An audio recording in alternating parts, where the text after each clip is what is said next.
love with a Assalamualaikum warahmatullahi wabarakatuh.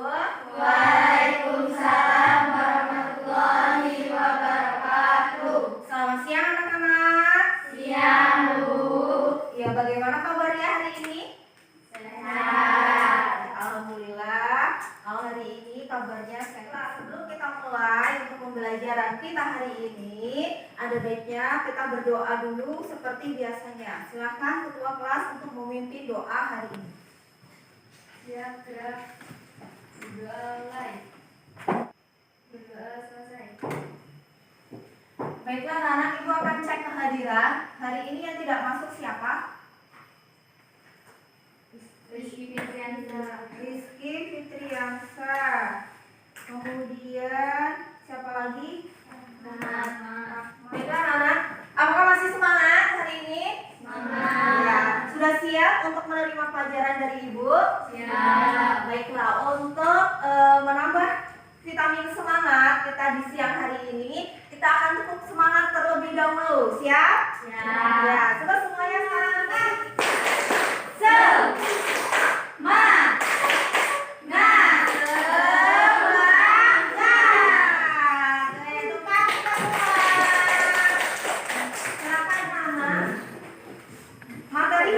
Hari ini adalah mengenai teks cerita fantasi. Ya, minggu lalu kita sudah pernah belajar juga mengenai teks cerita fantasi, yaitu mengenai unsur-unsur teks cerita fantasi. Apakah masih ingat apa itu teks cerita fantasi? Cerita fantasi adalah cerita hasil khayalan atau fantasi mengarahkan yang tidak terjadi di dunia nyata. Iya, cerita yang tidak mungkin terjadi dalam dunianya nyata atau khayalan, imajinasi. Masih berlanjut dengan materi kita hari ini, yaitu mengenai teks cerita fantasi. Potensi dasarnya masih sama, yaitu 3.4 menelaah struktur dan kebahasaan teks narasi atau cerita fantasi yang dibaca dan didengar. Ya, tujuan pembelajarannya untuk apa? Nah, nih, tujuan pembelajarannya di sini yaitu supaya kalian tahu, kalian bisa dalam menentukan struktur teks cerita fantasi melalui pendekatan apa? Pendekatan saintifik. Dan model pembelajaran yang kita gunakan adalah discovery learning. Nah, nanti kalian akan kerja kelompok, ya. Di situ kalian akan memecahkan suatu masalah, ya, supaya kalian bisa tahu apa sih itu struktur cerita fantasi. Kemudian bagaimana cara menentukan, ya, cerita fantasi strukturnya itu apa saja. Nah, ya, ibu mau tanya dulu, siapa yang sering berhayal di rumah? Ya pasti ya. Pasti kita kan punya angan-angan, kita sering berhayal, ya kan? Andaikan ya, aku tuh punya peri yang bisa mewujudkan semua keinginanku. Anda yang punya Doraemon, yang punya kantong ajaib, ya kan? Yang bisa mewujudkan semua keinginanku. Apa seperti itu? Nah, itulah yang namanya imajinasi atau hanya ada dalam khayalan. Sekarang ibu akan memutarkan sebuah video di sini. Silakan kalian nanti amati, ya. Kalian perhatikan. Dunia coklat. Segerombolan anak sedang berjalan-jalan di tengah hutan. Anak-anak tersebut adalah Willy, Joe, Hans, dan Kimberly. Mereka berempat menemukan sebuah rumah besar yang terbuat dari coklat. Saat masuk, ia menemui pemilik rumah coklat tersebut. Pemilik rumah tersebut adalah seorang anak tua yang terlihat baik hati. Sudah kalian dengarkan? Sudah. Ya, coba ibu mau nanya sama Amel. Tadi ada berapa tokohnya Amel di cerita yang video ibu putar? 4. Iya, 4. Siapa saja? Joe, Hans, Kimberly, dan siapa? Ya, Willy. Jadi ada 4 tokoh. Coba dari judulnya tadi, dari video judulnya tadi Rumah Coklat. Kira-kira itu benar gak sih?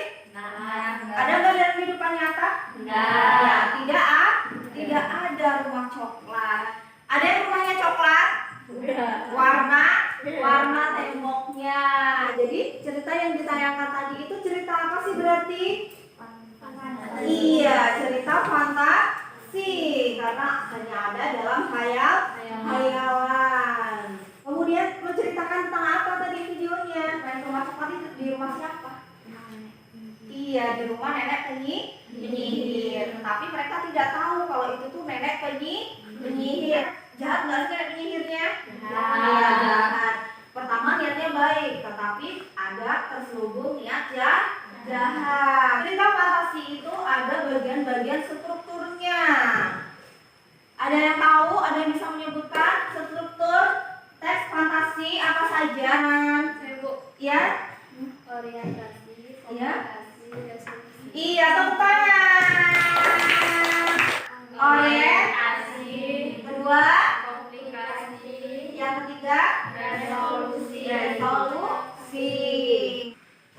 Perhatikan struktur teks cerita fantasi. Sini. Yang pertama orientasi. Orientasi itu adalah bagian awal. Ingat, itu tuh pengungkapan tentang siapa tokohnya, kemudian waktunya, ya. Waktu terjadinya kapan, kemudian di mana tempatnya. Nah, itu pada bagian orientasi. Sini juga digunakan untuk menjelaskan hubungan. Nah, menceritakan adegan dan menjelaskan hubungan antar tokoh. Kemudian komplikasi. Nah, komplikasi ini bagian apa sih? Komplikasi itu biasanya disebut dengan konflik, ya. Konflik. Apa sih konflik itu? Iya, konflik itu tuh masalah. Nah, pada bagian komplikasi ini, itu masalahnya apa yang diangkat? Baik, mau tanya, pada video tadi, kira-kira masalahnya apa sih itu tadi? Iya, betul. Memakan coklat jebakan. Jebakan dari siapa? Itulah konflik, masalah di situ dimunculkan oleh pengarangnya. Atau yang ketiga adalah resolusi. Resolusi di sini disebut juga penyelesaian masalah. Kalau ada konflik, pasti ada penyelesaiannya. Apa tadi dalam cerita tadi penyelesaian masalahnya? Iya, lari. Tuh, kata Deca, lari, iya kan? Karena Kimberly tadi tahu sama Willy juga tahu kalau ini sebuah jebakan, mereka langsung cepet-cepet membawa Joe dan Has pergi. Sampai di sini paham? Kalau di bagian awal, kita menceritakan bagian awal yang berkaitan dengan tempat, waktu, dengan tokoh, itu berarti masuk ke bagian ya. Kalau di situ menceritakan tentang konflik-konflik yang terjadi atau masalah-masalah yang terjadi, berarti bagian komplikasi. Ya, komplikasi. Mengenai penyelesaian masalahnya, berarti bagian resolusi. Ya. Sekarang perhatikan ke depan. Di situ ada sebuah teks cerita fantasi yang berjudul Dunia Manisan. Silakan dibaca. Kalau sudah, dahulu kala ada seorang anak yang sangat baik dan pintar, namanya Eli. Eli, anak yang sangat baik dan pintar, suatu ketika peristiwa terjadi pada malam sunyi dan seterusnya. Nah, kira-kira di sini bagian ini masuk ke bagian struktur teks cerita fantasi yang bagian apa? Orientasi. Iya, bagian orientasi. Kamu tanya Eli, aku adalah peri kiriman Tuhan, maaf. Aku adalah peri kiriman Tuhan. Dia yang telah mengirimku untukmu. Dia mengirimku hanya untuk anak baik sepertimu. Kau adalah anak yang mulia dan terpuji. Maka ikutlah denganku. Nah, kata perinya. Kira-kira di bagian ini masuk struktur teks bagian apa? Komplikasi. Iya, bagian komplikasi. Selanjutnya, di bagian ini, Eli sudah lengah karena banyak makan permen dan coklat, dan dia pun akhirnya terlelap tidur. Saat dia bangun, dia sudah di rumah, serta ada banyak manisan di dalam kamarnya. Eli sangat berterima kasih kepada Tuhan karena telah mengirim peri yang sangat baik kepadanya. Eli memang pantas untuk menerima semua ini. Dia adalah anak yang sangat baik dan terpuji. Nah, kira-kira di bagian ini masuk ke bagian struktur bagian apa? Resolusi. Ya, resolusi. Bagian yang ketiga, resolusi, penyelesaian masalah. Ibu akan bentuk kelompok. Yang sebelah sini kelompok 1, ya. Ibu namakan kelompok Gajah Mada 1, kelompok Gajah Mada 2. Ini kelompok Batu Menangis 1. Yang ini Batu Menangis 2. Silakan duduk secara berkelompok. Mejanya silakan duduknya berkelompok. Nah, mejanya dirapatkan. Tes cerita fantasi yang pertama itu ada tes cerita tentang belajar dengan Gajah Mada, ya, sama dengan kelompok 2. Tesnya juga sama, belajar dengan Gajah Mada. Kemudian untuk kelompok 3 dan 4 itu Batu Menangis untuk teks cerita fantasinya, ya. Jadi silakan nanti kalian baca terlebih dahulu, kemudian kerjakan secara diskusi. Untuk nomor 1 kalian merinci apa strukturnya, struktur ada apa saja. Kemudian setelah itu kalian menelaah strukturnya tes cerita fantasi tersebut. Nah, bagian orientasi tadi apa di situ ya tesnya ya. Kemudian bagian komunikasinya apa dan resolusinya apa. Jelas? Nah, baik. Baik, sebelum kalian mengerjakan, ibu ada sebuah permainan pakai gini, Mbak. Semuanya gini. Ada ibu ya, permainannya adalah tunjuk jari atau tunjuk tangan. Coba tangannya tunjuk begini. Goyangkan telunjuk jari kalian ke kanan 2 kali, ke kiri 2 kali. Tekan telunjuk jari ibu, kan pegang pipi. Ya, hebat. Konsentrasi semua berarti. Betul. Tepuk tangan kita semua. Ada yang salah menunjuk? Ada. Siapa? Amel. Silakan sekarang dikerjakan tugasnya.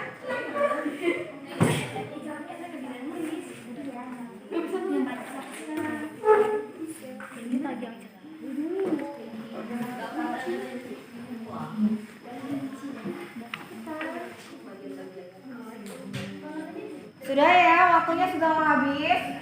Baik, kita akan melakukan hasilnya. Silakan Gajah Mada 1.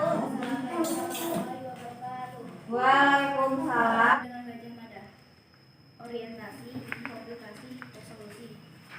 Orientasi. Minggu pagi yang cerah, Ardi, Handi, dan Dani belajar di Candi Trowulan. Ya. Komunikasi. Kalau tiba-tiba terdengar suara Handi berteriak minta tolong. Ya, terus solusinya? Resolusi. Selesai Dani menyelesaikan kalimatnya mendengar dentuman keras. Iya. Coba kelompok 2. Betul enggak? Kan sama tadi teksnya Gajah Mada. Apakah sama dengan kelompok 1? Sama. Benar? Iya. Apakah ada yang mau ditanyakan ke kelompok 1? Ada ditanyakan kelompok 2? Tidak. Berarti untuk kelompok 3. Karena kelompok 3 dan kelompok 4 sama. Silakan kelompok 4. Kelompok 3 ya? Kelompok 3. Siap-siap kelompok 4 untuk menanggapi nanti ya. Waalaikumsalam. Ada seorang anak perempuan yang sangat manja. Komplikasi. Suatu ketika anak perempuan tersebut meminta yang gadis itu berubah menjadi batu. Iya. Coba suara ibu minta menanggapi untuk kelompok 4. Coba ditambahkan untuk kelompok 4. Tadi kelompok ini belum menyebutkan strukturnya apa saja. Komplikasi, resolusi. Iya. Baik, tepuk tangan untuk kalian semua.